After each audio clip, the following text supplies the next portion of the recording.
Well, hello, my name is Vicki Westra, and I'm the founder of Neuroshifts, and I want to welcome you to our Green Zone Talks this evening. And Green Zone Talks was really created to actually feature people within the neurodiverse community that are living their life on purpose and in what we call the green zone. So if you see that chart behind me, green zone is our greatest place of well-being. We also have some guests that assist the neurodiverse community in living in the green zone. But tonight we have a special guest, and her name is Alicia Trautwein, and she's coming to us from St. Louis. And you say she has cold weather, I think. We're in sunny Florida, but she's the founder of the Mom Kind, and is also an autism advocate, a writer, a motivational speaker, and a dedicated mom of 4. And Alicia's desire to advocate for autism really comes from her own autism diagnosis and that of her 3 children, her niece, and her brother. Wow. Her life's mission is to educate on autism acceptance and change the world for future generations of autistic individuals. So welcome, Alicia. Hi, thanks for having me. Thanks for coming on. I was really excited to have you on because I feel like you have a very unique perspective, not only as a person on the autism spectrum, but a mom of not just 1, but 3 children. Oh, yeah. Wow. You know, I was sharing with her before the show that sometimes I feel like my life is so overwhelming with just one child on the autism spectrum, and then the things that I do. But she is definitely, I'm sure, mastered juggling quite a few things. Oh, yeah. Definitely my fair share of the juggling act. Yeah. Well, let's go ahead and start just like with your journey first before we get into, you and motherhood. But tell us a little bit about yourself, your background, and when you actually got the diagnosis of autism. Yeah, so my background comes from, like you said, my journey's been kind of unique. I have an autistic younger brother. He received a late diagnosis at the age of 10. Now we are a little over a decade apart in age. So I was a teenager, when he was diagnosed and going on. And actually, by the time he received his diagnosis, I was already out of the home starting my family. Wow. Okay. And so we knew something was going on. We just didn't have a name for it. And so, I started with that. When I went into the workforce, I wound up really enjoying working with autistic individuals, helping employ them in where I was a manager at. And then we started seeing some issues with our own children, and our first, our older 2 that are autistic, both born female. And so they had been seeing doctors since they were 2 years old, but had never received an autism diagnosis. Wow. And it wasn't until they were the ages of 8 and 11 that they received their autism diagnosis. Wow. Even though we had been seeing psychiatrists and psychologists since the age of 2 up, we just didn't receive this diagnosis because at the time it was when we were just finally starting to understand autism in females and how that presents slightly different. And we're getting past all those, beliefs that were held on the DSM-4. Right. And, even though it had been some time since that had, the DSM-5 had come in place, there were still doctors that were very hesitant for the change. It's just, right. It's unfortunate, but it happens. And their diagnosis still didn't happen until my son received his diagnosis at 23 months old. Wow. So his diagnosis was right on cue for when you're supposed to have a diagnosis, right when, they're saying this is the best time for intervention. And it was 6 weeks later that at 8 years old, the next child received their autism diagnosis. And it showed me just how much of a disparity there was in, at least at minimum at that point in time in my life, was of females being diagnosed with autism. Right. And I went looking for resources, and I couldn't. There were some books here and there out and about if you found them, but there really wasn't anything from online from a parent's perspective of what it was like to raise multiple children on the spectrum, what it's like having autistic girls, that perspective that you want outside of just the doctor's perspective, because the doctor's going to tell you some great things, but they're not always living the same life you're living. Right, right. And so it wasn't until, I kind of got thrown into that, realizing like, yes, I've always been parenting my children, but I want them to have, the most successful lives that they can, and have them thrive in their environment. So I want to, really educate myself, right? And by the time we got our third diagnosis with our children, the doctor looked at me and was like, have you ever been tested for autism? And I'm like, oh, and she's like, well, you said that a lot of the things that we've talked about with your children, you said that you were the same way as a child. Right. And I'm like, yeah, that makes sense. And Wow. so I started looking into it, and I found that while I absolutely fit the criteria of autism, it took me another 3 years to find a professional that would take me as an adult for an autism diagnosis and take my insurance. And so I got to see then what the perspective was like from not only receive the autism diagnosis from a parent's perspective, but then that of an adult on the spectrum receiving their diagnosis and the struggles to obtain that, and why self-diagnosis has been so accepted in the community. Right. And so along the way, we started sharing our journey, because my thought process was always, well, I can't be the only one out there having some of these struggles. And if I can just help one other person, and it just kind of took off from there, and where we've kind of built this pretty big community of parents and, autistic adults coming together and helping to find resources and asking questions. And, it's been a journey, but it's definitely been a blessing. And it's been a, kind of a life changer for me, because I went from not thinking I understood anything about autism to realizing that's been my entire life. Yeah. Wow. Isn't that amazing? What do you think is happening though? Why do you think that it has been so challenging for girls to get diagnosed like boys do? In fact, I was having a conversation, and we were just, somebody had asked me, oh, I heard there's 4 out of 5 boys that are diagnosed. So why is it affecting more boys? What's your take on that? Yeah. So, there's definitely some clear things that we know, and certain things that, more speculation at this point. But one of the big things I've always noticed is that anything in the medical field, which is one thing we know, has always been geared towards males. Females weren't allowed in, a lot of research studies for the longest of times. There were, realistically, had I, behaviorally been any worse, there would have been a possibility of myself being institutionalized as a child. Right. Even being a child of the early 80s, that was still a possibility. And that this systemic institutionalization there, I can get my words out there. Easy for you to say. Right? Exactly. But that didn't stop until the mid 80s.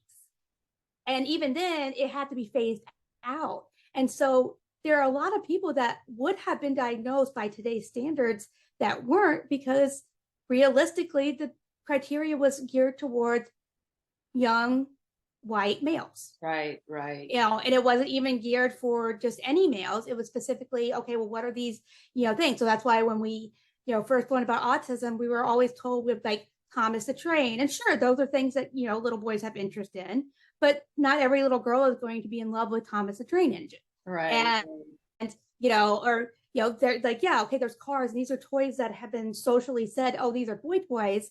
So that's the things that then we look at. Oh, well, they're lining their cars up. They are into Thomas the Train. They have all these fat. And we're not realizing that, well, that's no different than a girl having 100 plus, Barbies. Right. But it's looked at more socially acceptable. Well, oh, she just, really loves her Barbies.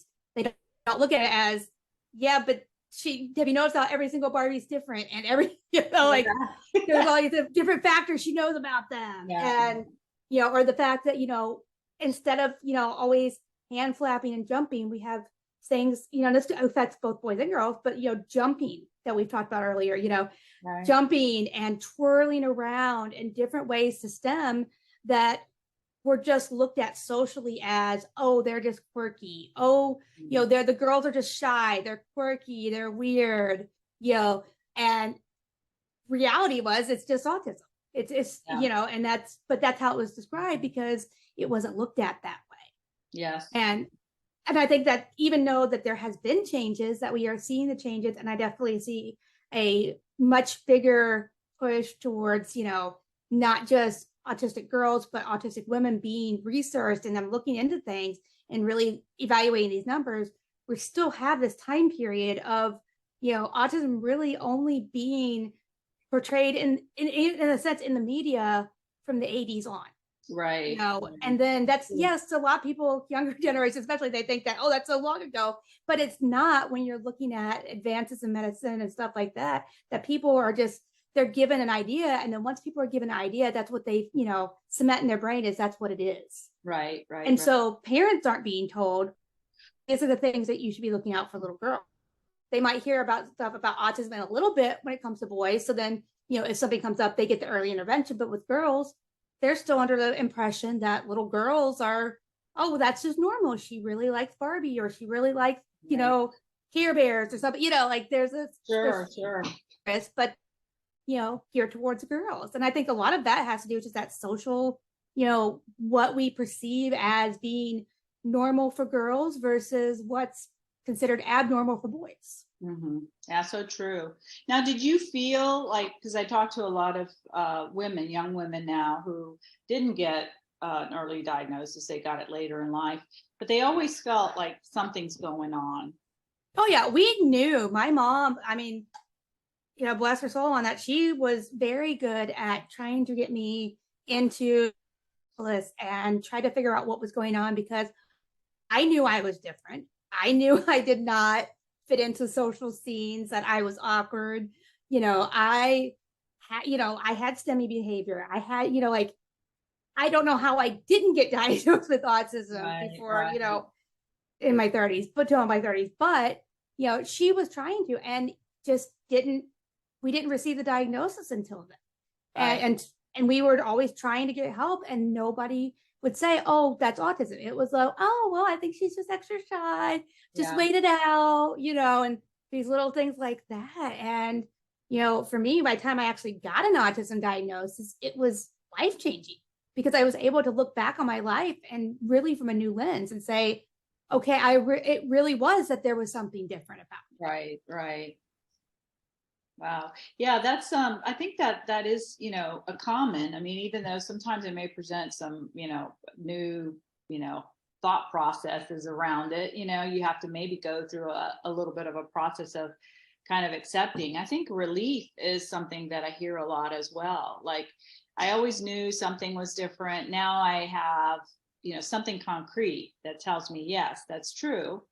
And hopefully people feel out there that once they have that diagnosis, that again, you could just explore more about yourself. You can consider another whole level of yourself that you can get to understand, because that's just part of who you are. Yeah. And, I went through countless years of therapy to the point that I'd see a new therapist, and, because doctor will just try therapy. Okay.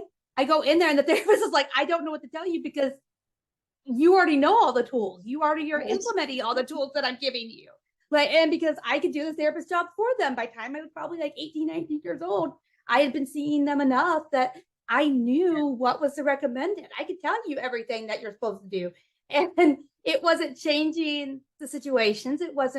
I was still having struggles with depression, because I was dealing with, not being socially accepted always. Right. And, I deal with anxiety because I was being overstimulated, but we didn't have words for it, because I didn't know, oh, well, that's autism.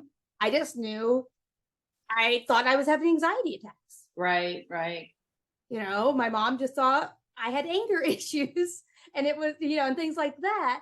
Right. And it was, no, I was having a meltdown. Yeah. Or I was having, I was overstimulated and getting close to a meltdown. And so we just didn't have that language for it, but all these things were existing the whole time. So, once you finally receive that diagnosis, it's like, okay, now I can literally look back and see, I've seen upwards of 70 years, women in their 70s being diagnosed, and looking back for 70 years.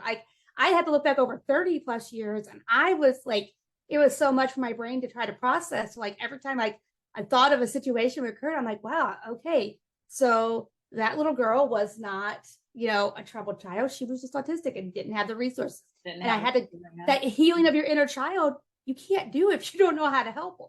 Right. So true. Wow. Do you think that that's translated well to your own children? So now you have, you have two daughters that, early on you suspect and takes you so much time. How do you feel like that experience, even though you didn't have the formal diagnosis yet, but how you felt and maybe some of the things that you were seeing in them? How do you think that was, was that beneficial? Was it more challenging? Yeah, I think I wish I would have known sooner for Yeah. myself, for them. But that said, I've always been able to relate to my children. I've always been able to say, yeah, I can see how that situation plays out. I understand why you're frustrated. Even if I didn't have always the answers, I at least had the understanding. But now that, I have, teenagers that are, the older two are 15 and 16 years old, that, I'm really able to relate to them because I did experience the same things. Yes, there's things now that I didn't have, like social media, but, a lot of the same things still apply. Unfortunately, for every middle schooler, the situation seemed to always exist, no matter what generation you lived in, Yeah. And being able to relate with them and help them, understand this is what's going on. These are the things that might help you. And then also for me, it's looking back and saying, what would have helped me? Mm-hmm. What would I have wanted somebody to do for me to help me as a child, and start thinking from that aspect instead of just, oh, I'm looking for resources for my child. I can actually look back and say, man, I remember high school being so horrible, not because I was able to understand the concept, but I wasn't able to deal with the test, or, my sleep schedule because of how early we had to get up, different things like that. And, understanding, because like we started at the time period, I guess my generation was probably one of the first ones that were really big into wearing PJs to school. But like now my husband would occasionally, because he had uniform to school, so he didn't have that luxury. Yeah. But when my kids would go to school in their PJs, I'm like, dude, if they can sleep for an extra hour, and long as they put on clean PJs before they went to bed and they got a shower and all that before they went to bed, if they get up, eat something real fast, brush their teeth, and run out the door in their PJs, like, more power to you. Yeah. Yeah. Like, if that's it, because that extra hour of sleep's much more than one more thing in my laundry. Right. Path of least resistance, right? Exactly. He's unhappy and school's good with it. That's good. Oh yeah. So what about the I guess if you compare the journey with your daughters and then with your son who got an earlier diagnosis, what would you say is just the biggest difference in that? I would say a lot less struggles. And not that he is not struggling any much as they are, but more in the aspect of being able to help him in a way that's positive, that, I was able to get resources in place to know that, okay, he needs a trampoline, he needs these resources, and able to get, different things in place for him ahead of time, as opposed to trying to play catch up. Right. Because for us with school was always a game of catch up. It was never, oh, let's get him, he gets to go into school because he's on the special education. He was able to go get into special ed pre-K classroom the day after he turned 3 years old. And the state paid for it. Didn't matter how much money, the state paid for it. He was in there. Great resources. It helped us as a family because it helped us have more supports, time that somebody else was helping take care of him. Yeah, he was able to learn, and, things that were hard for me to deal with at home, like potty training. Potty training is a huge struggle. I was able to get support directly from someone who deals with it every single day. Right. From the teachers, and she would say, this is what works for us. And I would implement the same exact things at home. Right. And that way, worked out. And so we had all these resources, whereas with, our other two, we were in a situation of always playing catch up. I mean, I was struggling to get them resources. The schools were having problems. We knew there were problems, but yet it was a fight to get them help, because I didn't have something on paper saying this is a specific diagnosis, that we struggled to get an IEP in place. Right. And it wasn't even until after we had the autism diagnosis and a 504 plan put in place, and then them proving they weren't providing enough support to just that, to then get the IEP in place to get the resources. But then you're talking about a child who's now going into, at that point, 5th grade, and here in our district, 5th grade is a whole different school. It's a type of middle school Okay. for us. We have what's called intermediate school, and it's 5th and 6th grade, whereas middle is 7th and 8th. And so, it's a whole new school. They don't have play, they don't have recess at that time. They have like a breezeway that has a basketball hoop and like some park benches and stuff they could hang out at, but there was no more playtime. Okay. And it's a new school and new teachers, and now we're implementing an IEP finally. Well, now we're implementing that while in the midst of this massive change. Right. And so we were constantly playing this catch-up game. And then, I know I'm a much calmer parent with my son and them too, because just because they're teenagers, obviously they don't get out of the parenting part there either. Right. But like, I am calmer with him, and how I respond to him and how he behaves is different than how I responded to them, because I was exhausted. I didn't have supports. I was running completely on empty and not having the understanding, just thinking that, being told my kids are being naughty. And the reality was, no, they were overstimulated. We were all overstimulated and lacking in supports and understanding of what we needed to put in place. And a lot of it was trial and error. And we made it work. But once we had those supports in place, we were able to understand each other. Things ran so much smoother and ran better. Did you ever experience, like many parents go through the whole stigma of autism and not wanting to have their child diagnosed because they don't want their child to be considered, part of this group? Did you ever experience that? I mean, it doesn't seem like you did. It seemed like you really wanted the diagnosis, but honestly, I knew with my son, I knew very much. I never had the not wanting a label situation. I do understand where parents are coming from on that. Right. Because of what you're told and what the stigma is placed on people for, any type of diagnosis. But for me, it was a relief, because a diagnosis meant this is what's going on. Now, here are the resources you get, because we figured out what label goes with you, so that we can get, because unfortunately, that's just how insurances are. You need a label in order to get insurance to pay for stuff. And, but so for us, it was a relief. Now, were there times where I felt grief? Sure. And it wasn't even a grief of, it's because I've always had to try to explain the grief cycle, because I understand some people will look at it from, more of the neurodivergent side as opposed to the parents, but that, they go, well, you shouldn't be grieving your kids. Well, it's not that you're grieving your kids. You're grieving, having, some parents do have a mindset of, oh, well, I expected my child to be this way and things go smoothly for them. And then, you're grieving really just the fact that they're going to have to go through so many more struggles. Right. You're grieving maybe the image you might have had of them, but sometimes it really was just grief. Like, oh, wow, I have to, all these extra things I'm having to do to help them catch up. Sure. Especially for my older ones. I'm like, man, I feel like a horrible parent, even though, there was nothing I could do. But, I felt like a horrible parent that we didn't get these resources in place. Right. Yeah. It wasn't that I wasn't trying. I mean, we were seeing doctors, every doctor you could imagine we were seeing, and we were not getting the proper diagnosis based off of gender. Yeah. But still, I agree with that part. Was like, man, I feel like I've, messed up, and it's your, you go this thought process of it's irreparable. You can't fix, the past, and you can't fix the past, but you can work forward, and you can tell your kids like, look, I am so sorry that we didn't have support, and if I could go back in time, I would do it different. But now that we know better, let's do that moving forward. Yeah. And so, I didn't have the same type of, stigma there, but I do understand, because people have been told that, it's either, people still to this day have this idea of autism is either Rain Man or Sheldon Cooper. Right. Yeah. That's all they see. Right. Right. Yeah, it is such a still so misunderstood, and again, so stigmatized. But the only people that are going to change that is us, is us within the community, understanding who we are, understanding ourselves, understanding our diagnosis, understand what we need to keep moving forward and achieve everything we want. Because I think that's the key, and it's unfortunate because, it again, it is stigmatized. So people causes some people to not want to go down that path.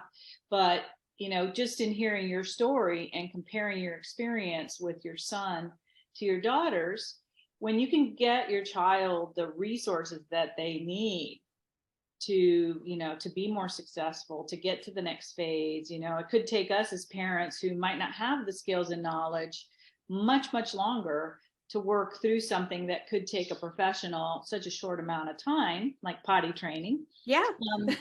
And save ourselves a lot of grief. So, we'd just love to, reinforce that for families that are listening to this and maybe not have a diagnosis or on the fence about getting a diagnosis. It is, again, very important. And most of the time, like what you said, Alicia, is I kind of knew something was different about me or about my situation. And, that period of time where you don't really know, you just feel like something's off, really puts you in the red zone. So, I haven't pointed out the zones back there, but the red zone is at the bottom of the scale where you're feeling, anger, worry, fear, frustration, those types of things. And, again, not knowing sometimes can leave us in that place. Like something's not right. Something's not right. You don't feel quite, like you're okay. And then getting a diagnosis, there is a process you go through, but you can, if you work through those stages of grief, and they do equate having a diagnosis, very similarly to stages of grief for a death. And it could be the death of what my expectation was. I certainly went through it. When we got the diagnosis, I already knew something was not, right. We say something's off. But I did have to go through that process and get to a place of acceptance. But I tell you, if we can shorten that cycle, away from denial and saying, no, nothing's wrong with my child, or really, I don't want to know anything about it, which is the first stage, all the way up to acceptance of where my child is at right now and what can I do now to support him or her. Yeah. And I think that's really key for us as parents, to consider that and make it okay wherever we're at, in the cycle. But I think once we know that, then we can choose what we want to do. We choose whether to stay here and, hey, I'm sticking my head in the sand, or we could choose to say, hey, I got to go through this process and I just want to get my child the best support that they can, to help them thrive. So yeah, I just wanted to interject that. And it's a great that you had the comparison of that, that was so visible. Yeah. So yeah, and it's one of those things,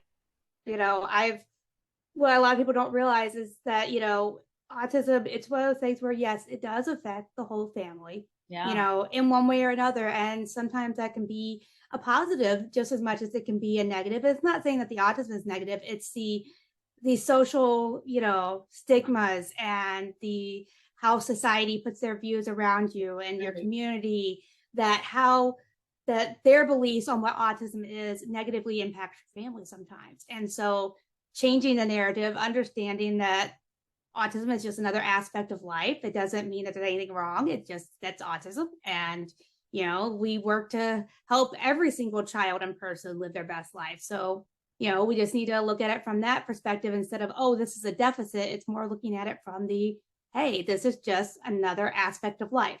How can we help our child? Totally.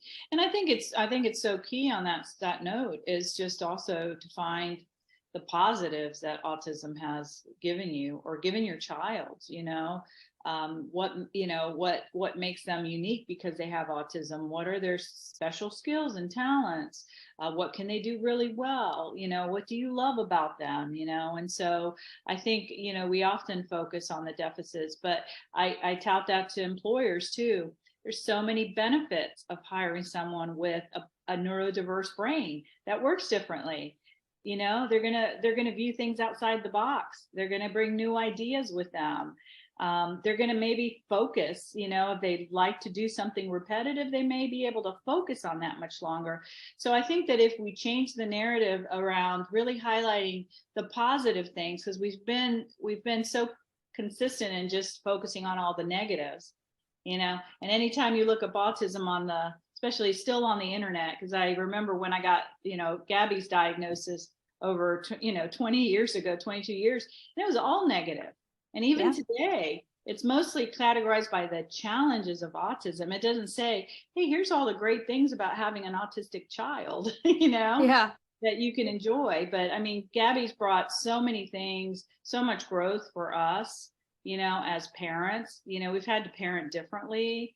We've had to learn so much, seeking to understand and patience and all of that with her. What do you think your children have taught you? Oh, patience. That's for sure.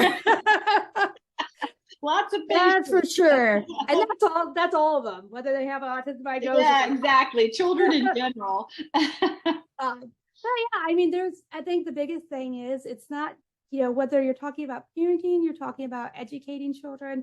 I think that the biggest focus has to be that you're supposed to be educating the individual. You're supposed to be parenting the individual. That how my one child, might thrive parenting style doesn't mean it's always going to be the same for my other child within the same home. Right. And that, we have to adjust our parenting styles and how we work with people based on our individual needs, not what the general consensus. If I, fussed at my son, how I probably would have fussed at my, my daughters when they were that age, like, one of them, she'd probably looks at me like, okay, and where my son would probably burst out crying. Right. And, it's just, everybody is different. So it's understanding that, you have to even learn to word stuff differently. And sometimes that does mean that, whatever the best that goes all the way around, like obviously if you need to make sure you're phrasing stuff a certain way for one child, just go ahead and just phrase everything that way. That's fine. But, there's not always a, one size fits all when it comes to parenting or educating, a child, because they're all different children. Each and every one of them is different. Even 3 autistic children in our home, and sure, they have their similarities. The diagnosis right here is still the same, but that said, they are vastly different people. Right. Gosh, it's crazy. 3. What is that? I guess what has the impact been on your is it a son or a daughter that does not have an autism diagnosis? So our oldest is our daughter, and she's 20. Okay. And so for her, there is the ADHD diagnosis there. So there is a lot of understanding and things that she was able to learn a lot from herself, from just kind of seeing how things worked with, the others and how things would benefit, because she was learning that, yes, she is extroverted. Okay. But she's extroverted to a point. Then she needs time by herself to recharge. She needs longer periods that, you very much, if you met her in the moment that she's needing to recharge, you would think she's very introverted. Right.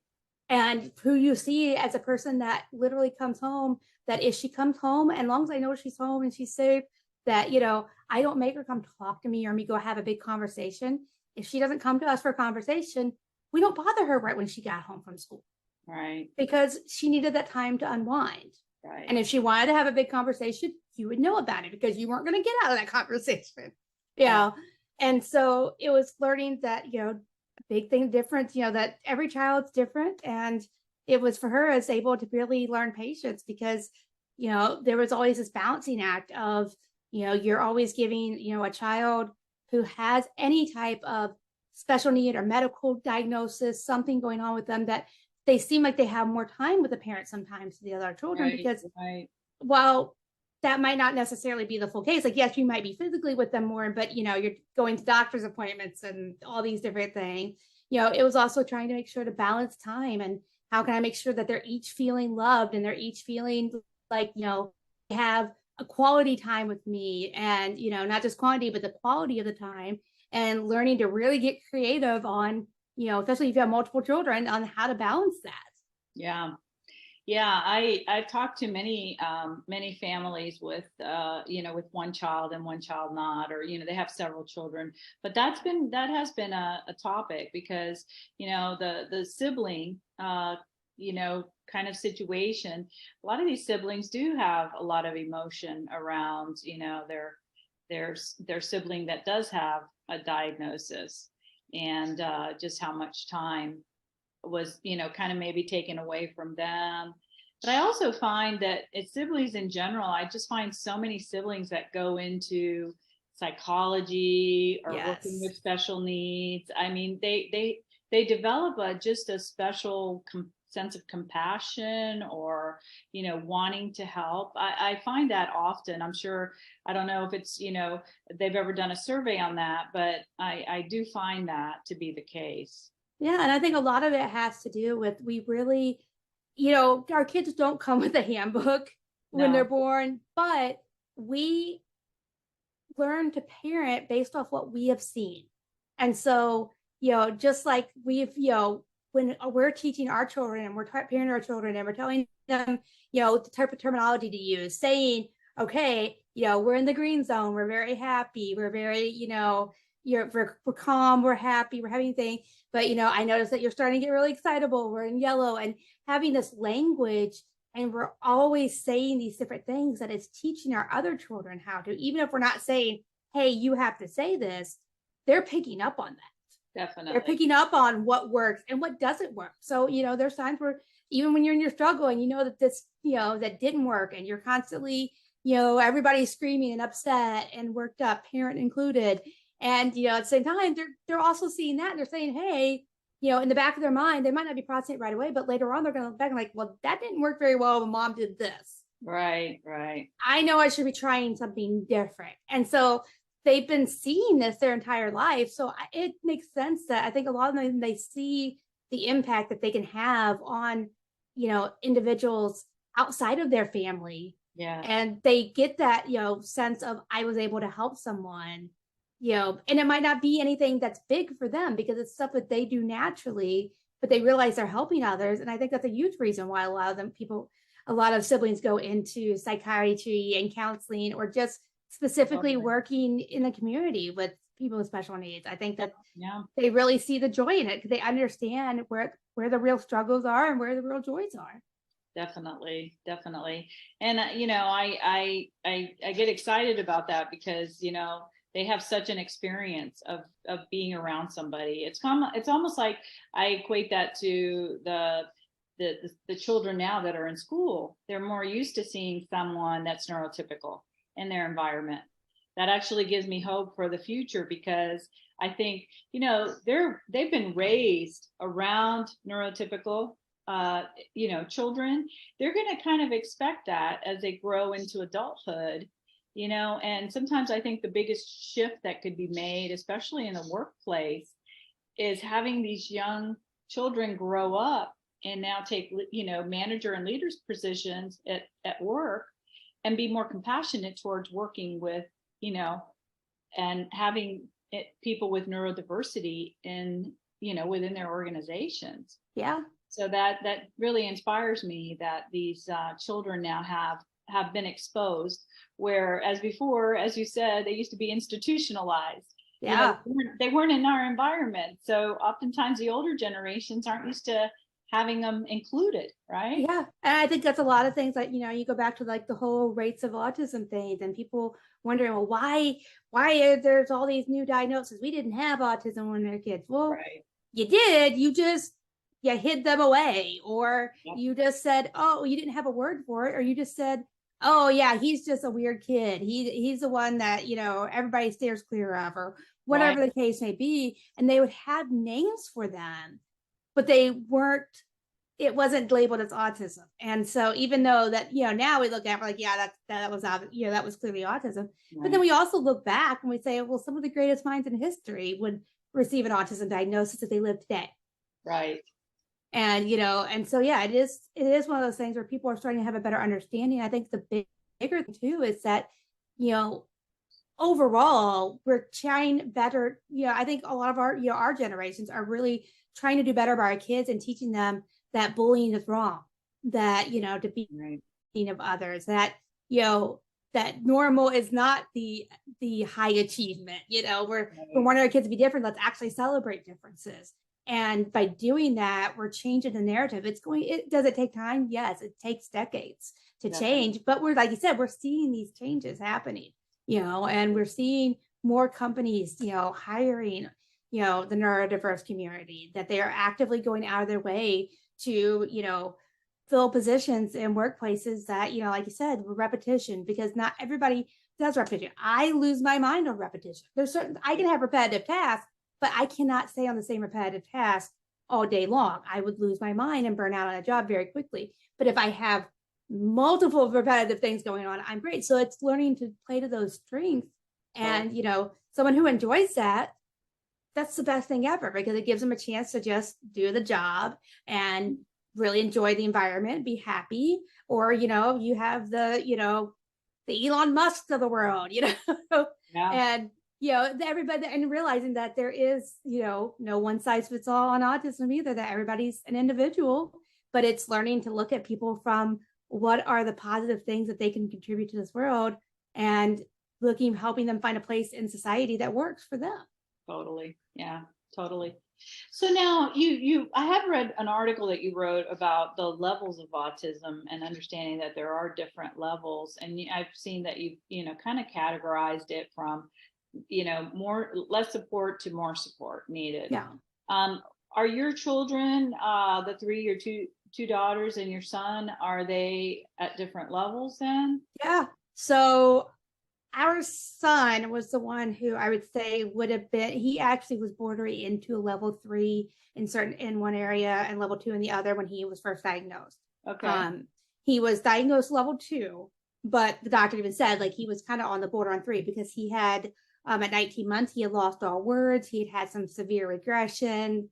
We had gone through all these different aspects with him, whereas, the next one up from him was a clear-cut level 2 diagnosis in both areas, obviously different support needs, but very clearly needing a lot of support. And then you have, our oldest, who is level 1 across the board. Okay. And so, you look at some of that and say, well, that's, part of that, like she would have never received a diagnosis if siblings hadn't received a diagnosis. Right. And that's where I think a lot of, autistic individuals kind of get missed on that, especially autistic adults now that are, just learning they're autistic, because a lot of them were what would be considered level 1, where they have support needs. It does impact them, but their support needs aren't as noticeable to the outside community. Right. Right. Do you address like masking? Because I have talked to, young ladies tend to mask more so, or maybe more inept at or better at masking, because they could pick up more of the social cues and things that are going on. Do you? Oh yeah, absolutely. And I think a lot of masking, I've had a thought on masking that realistically, basing it off how I had to unmask as an adult, going backwards on what I did. But for when it comes to the perspective of a boy versus a girl on masking, society pushes for all girls to mask. Mm-hmm. That by time that, young ladies are entering high school, that you're supposed to all act like one type of person. You're all supposed to be the bubbly, happy-go-lucky cheerleader types. And if you don't fit into that mold, you're kind of cast aside. And so everyone's masking, and they're, obviously different levels of it, of course, but that it's more society-wise pushing masking on women than it is on boys, because boys, they're just taught to be themselves. They're taught to take up space. They're taught to, just be themselves. And there's not really this push to behave like a certain way. Whereas girls, it's like, okay, well, you need to sit a certain way. You need to dress a certain way. You need to speak and act a certain way. Oh, this is the latest fashion and the latest makeup trends that you need to, fit, and then you're doing all these things to all become this ideal image of what, you're supposed to be in high school. And so, you have that, and you combine that with being autistic, and it becomes a need to survive, because realistically, high school is rough. I mean, middle school was bad, high school was rough. And, when in general, and as an autistic individual, whether you have a diagnosis or not, it's really tough and it takes a lot. And so you don't want to stick out. You just want to blend in just to, even if it's not enough to be popular, you just want to blend in and get picked on. Yeah, totally. Totally. And, with integration, I mean, early on, especially at the start of our journey, I had just, my thought was, oh gosh, we got to totally integrate her into, middle school, grade school. And, we found out very quickly that just did not work for her. So it is very, it's another thing that's very individualized. Sometimes the gap and that kind of pressure is too much for, for children to bear. It becomes too much stress and anxiety, and that's what we found. So it's really, I would say, to find the right environment. Although, as you said, Alicia, these environments today for all kids, there's so much pressure. Oh yeah, and then you add social media and the fact that our kids are 24/7, they don't get a break. When we were kids, the reality is you got bullied, but it stopped at school. If you didn't, once you went home, you got a break. Yeah. Or the weekend or summer, you got a break. You were able, or even just the stresses of just the masking, you had a break. Now they don't get a break. Yeah. They've got social media, they've got texting, they've got FaceTime. There's constant bombardment with, this whole group of kids. And that can be a good thing in many aspects, but it can be just as much negative. And definitely, we're all still learning to navigate parenting in the social media world. I mean, that's another whole, I think that could be another whole topic. Oh, absolutely. Yes. And I mean, I am the first to tell you, well, I would be the second, because my 20-year-old will tell you that they're first to say that I have made my errors on dealing with that. But but yeah, it's a struggle. And that's what I even told my now 20-year-old, is that back then I was even telling him, once we were getting things more under control, it's like, look, I'm sorry, you were the first generation to have access to social media at such a young age, that it was an expectation for you to have some form of social networking by the time you were in middle school. Kids having phones in middle school, like when she was in middle school, it blew my mind, but it was like, it was very clear. She was at a point that she was the only child with a phone that didn't have social media and touch screens and stuff, because we just had a very basic phone for her, because we were doing it more for a back and forth custody thing, just so that she'd always have contact with the other parent. And but it was very clear she was getting picked, even though she had friends, she had a lot of different situations going on than what my other children had. She was getting picked on because of her phone. And so, social media, it's a nightmare. Yeah. I would say my advice on that, especially dealing with, I have a daughter who loves to be on, on the YouTubes and all of that, is I always tell her, same thing with the emotional chart, gauge how you feel. Like, are you looking at something or participating in something that makes you feel red? Like, if you are, check in. And then put it down, like, kind of, you're doing it to yourself, to putting yourself in the red zone by choosing what you're watching or what you're participating in. And we do the same thing even now with, our 8-year-old, that when it comes to watching something on YouTube, and like, because the reality is his special interest is Sonic the Hedgehog. And unfortunately, YouTube Kids only had so much when it comes to that topic. So like, we let him have some YouTube. Obviously, there's some blocks on there by all means, right. But things are going to slip past. And, I have to tell him that even if it doesn't have any negative, like actual like curse words or, stuff that's deemed inappropriate for the age, there's still some topics that can slip by that are upsetting to him.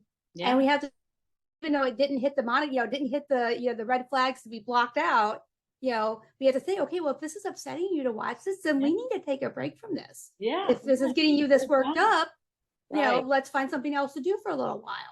And, learning, we have to do these big breaks, okay, well, let's go jump outside on the trampoline for a few minutes. Let's reset. Let's come back, because it's a whole different world than what we lived in. And we're all just learning as we go. And I'm sure, 20 years from now, they're going to like, oh, well, I don't know why parents didn't know to do the X, Y, and Z. Right. But because we didn't know how to do X, Y, and Z. Right. We're trying to figure it out as we go. It is a new world in many aspects. So, well, you coach and counsel a lot of parents. particularly, and I think you work a lot with parents who have, several children on the autism spectrum. What would you say your biggest advice to them is? Honestly, the biggest advice really comes down to self-care around for everyone, parents and children included. It's teaching our children how to identify a need for self-care, as well as taking self-care ourselves, as an individual, because we can't keep running on empty and then expect that we're going to be our best for our children, and sometimes it's having to create those little moments of, okay, you don't have a babysitter, you don't have family to support you. How can you figure out to get self-care? Well, it's finding, that 5 minutes to hide the bathroom and just breathe, or it's making sure to go on a walk, even if you're having to take a kid with you, or, little things like that, or just, the benefits of routines is that you can get your kid to bed by a certain time, right, and you might have 30 minutes to go take your bath without being interrupted, little things like that. But then also teaching our children about self-care. It's like, okay, you are feeling stressed because you've been doing all these activities. I think your plate's over. You have too much on your plate right now. Let's see what is necessary. How can we find help? Where do you need help at? And learning to, identify those areas so they also don't burn out, because just as much as we get burned out, so do they. I mean, imagine all the things that our kids do. I mean, my 16-year-old had theater last week, and they did I can't remember what they do. It's only been a week and I forgot which play it was. A Midsummer's Night's Dream. And so they did a play, and she doesn't do the acting side of it, but she does the backstage stuff. And but the way it sets up is Monday night, Tuesday night, Wednesday night after school for 4 or 5 hours, putting her to bed after her normal bedtime. She comes home for a couple hours and then goes back out to school for 4 or 5 hours to set up the play, to get everything set up. And then there's 3 nights of the actual play. So then you have the actual performance, the constant fast moving. So you had this whole time, 6 days straight of going to bed 2 or 3 hours later than she normally would go to. Still having to try to manage homework and test. Still, trying to regulate and have time to yourself. And it's like, well, what can we knock off your plate? And sometimes there's nothing we can do, but then it's also, you need to be understanding that, when time comes around Sunday, you don't need to do anything. Like, you just need to be done. And, we need to figure out ways to make sure that you're taking care of yourself, with making sure we have enough food, enough water, things like that.